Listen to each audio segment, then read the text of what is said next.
ಸಾಹಿತ್ಯಗಳನ್ನು ಉಳಿಸಬೇಕು, ಅದು ಬೆಳೆಸಬೇಕು, ಮುಂದಿನ ಪೀಳಿಗೆ ಕೂಡ ಅದು ಆದರ್ಶ ಆಗಬೇಕು, ಅವರಿಗೆಲ್ಲ ಮಾರ್ಗದರ್ಶನ ಆಗಬೇಕಂತ ನಮ್ಮ ಸರ್ಕಾರದ ನಮ್ಮೆಲ್ಲರ ಅಭಿಪ್ರಾಯ ಆಗಿದೆ.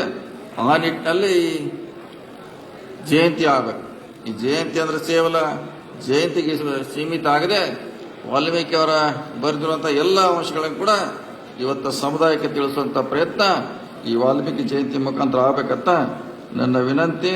ನಮ್ಮ ಸರ್ಕಾರ ಬಂದ ಮೇಲೆ ವಿಶೇಷವಾಗಿ ಪರಿಶಿಷ್ಟ ಜಾತಿ ಮತ್ತು ಪರಿಶಿಷ್ಟ ಜನಾಂಗಕ್ಕೆ ಹಿಂದೆ ಸನ್ಮಾನ್ಯ ಸಿದ್ದರಾಮಯ್ಯ ಅವರ 5 ವರ್ಷಗಳ ಕಾಲಾವಧಿಯಲ್ಲಿ ಅವರ ಜಾತಿಗೆ ಅನುಗುಣವಾಗಿ ಸುಮಾರು 20,000 ಕೋಟಿಯಿಂದ ಪ್ರಾರಂಭ ಹಣ ಇವತ್ತು 40,000 ಕೋಟಿಗೆ ತಲುಪುವಂತ ವ್ಯವಸ್ಥೆಯನ್ನು ನಮ್ಮ ಸರ್ಕಾರ ಮಾಡಿದ್ದು ಹೆಮ್ಮೆಯ ವಿಷಯ ಅಂತ ಹೇಳಲಿಕ್ಕೆ ನನಗೆ ಬಹಳ ಹೆಮ್ಮೆ ಅನಿಸ್ತಾ ಇದೆ. ಅದು ಶೈಕ್ಷಣಿಕವಾಗಿ ಉಪಯೋಗ ಆಗಿದೆ.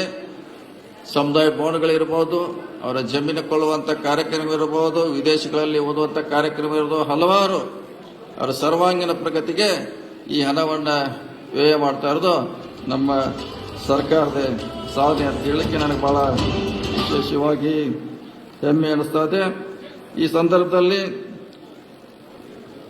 ಈ ಪರಿಶಿಷ್ಟ ಪಂಗಡ ಕಲಾ ಇಲಾಖೆಯಿಂದ ಇದು ವಿಶೇಷ ಕಾರ್ಯಕ್ರಮವನ್ನು ಹಮ್ಮಿಕೊಳ್ಳುವ ಮೂಲಕ ಅದು ಬೋರ್ವೆಲ್ ಇರಬಹುದು, ನಮ್ಮ ದದ್ದಲ್ ಅವರ ಅಧ್ಯಕ್ಷತೆಯಲ್ಲಿರುವಂಥ ನಿಗಮದಿಂದ ಹಲವಾರು ವೈಯಕ್ತಿಕವಾಗಿ ಅವರನ್ನು ಆರ್ಥಿಕವಾಗಿ ಮುಂದುವರಿಸಬೇಕು, ಅವರನ್ನ ತಮ್ಮ ಜೀವನ ಕಟ್ಟಿಕೊಳ್ಳಲಿಕ್ಕೆ ಹಲವಾರು ಜನಪರ ಕಾರ್ಯಕ್ರಮವನ್ನು ಸಮುದಾಯದ ಪರವಾಗಿ ಇವತ್ತು ಜಾರಿ ಮಾಡುವಂಥ ಪ್ರಯತ್ನ ಅವರು ನಮ್ಮ ವಾಲ್ಮೀಕಿ ನಿಗಮದಿಂದ ಸನ್ಮಾನ್ಯ ಶಾಸಕರ ದದ್ದಲ್ ಮುಖಾಂತರ ಈಗಾಗಲೇ ನಡೀತಾ ಅಂತ ಹೇಳಲಿಕ್ಕೆ ನನಗೆ ಬಹಳ ಸಂತೋಷ ಆಗ್ತಾ ಇದೆ.